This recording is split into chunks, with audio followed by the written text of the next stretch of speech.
Welcome to my channel, ketomealsandrecipes.com.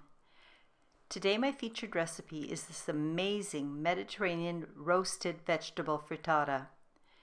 This recipe is easy, nutrient-rich, absolutely delicious, and very versatile.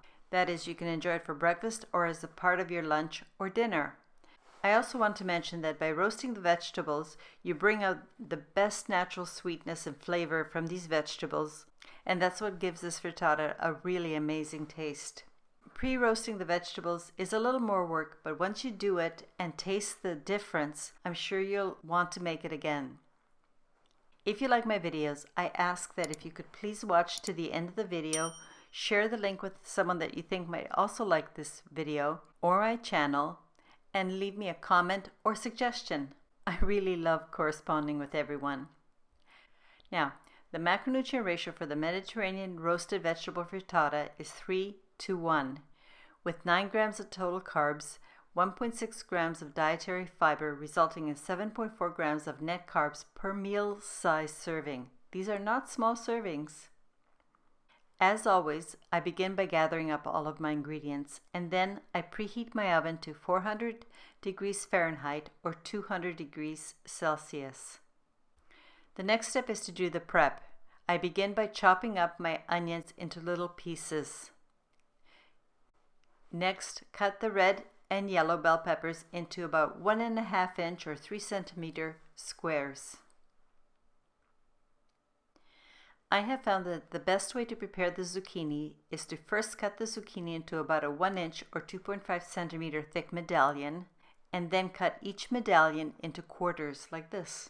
Instead of dirtying another bowl, I'm going to put the bell peppers, the zucchini, onions into the casserole dish. The next thing is to drizzle the oil over the vegetable and toss to coat the vegetable pieces very well.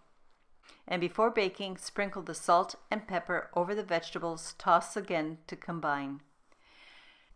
Now it's time to deal with the mushrooms. First I wipe them down, then I cut the mushrooms into 3 or 4 sections and then into smaller bite-sized pieces, and I try to make them all about the same size. Then I add the cut mushrooms to the bowl with the rest of the vegetables and toss. Having done that, it's time to transfer the vegetables onto a rimmed baking sheet and spreading the vegetables out as evenly as possible. And drizzle the remaining oil from the bowl on top of the vegetables. Put the tray of vegetables in the middle position in your preheated oven and bake for 10 minutes. If you can, I would highly suggest that at about the 5-minute mark or halfway mark, flip the vegetables and then put them back in the oven. You're not roasting the vegetables all the way through. You're just roasting them to a light al dente or firm stage. When the vegetables are done, take them out of the oven and let them cool to room temperature. Then reduce the temperature for your oven to 360 degrees Fahrenheit or 180 degrees Celsius. And in the meanwhile, you can prepare the egg mixture. I begin by grating my mozzarella cheese with my box grater, and then I also crumble the feta.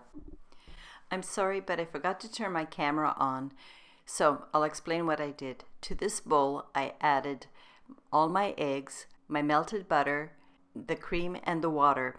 However, if you don't want to use the cream and water mixture, you can substitute this liquid portion with the milk of your choice, such as almond milk, coconut milk, or whichever is your personal preference.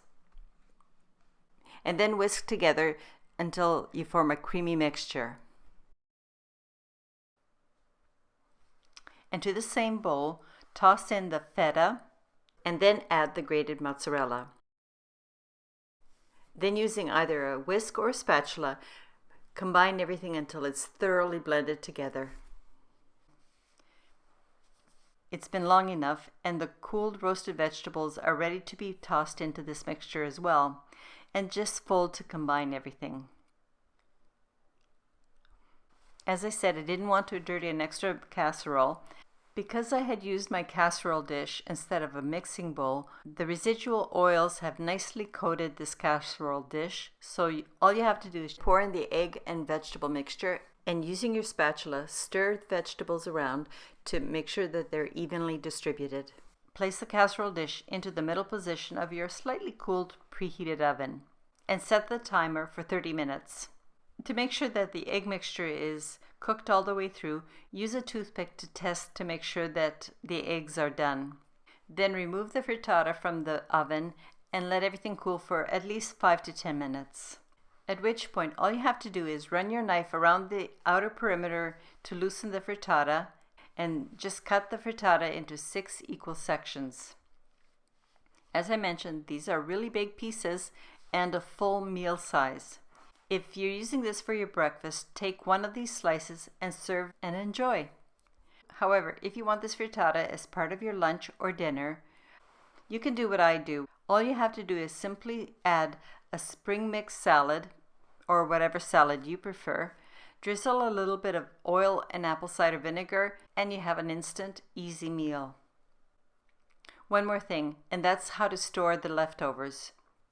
You can store any leftovers in an airtight glass container and keep it in your refrigerator for about 5 days.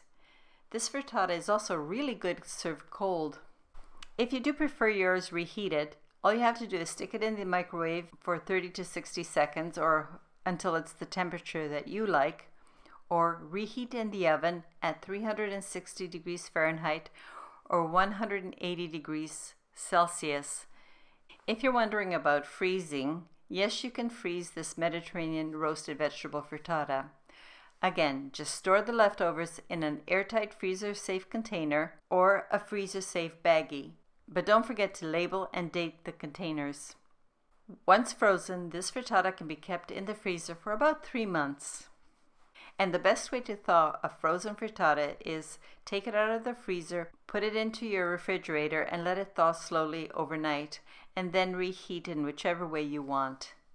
I'd really appreciate it if you would let me know what you think of this recipe, and if you have any suggestion what else I can make and feature on this channel. Thank you very much for watching my video. I really appreciate it. Please come back when I post my next one. In the meanwhile, please check out the end cards, which I have selected if you want some more tasty ideas. Until next time, have a happy and healthy day. Cheers!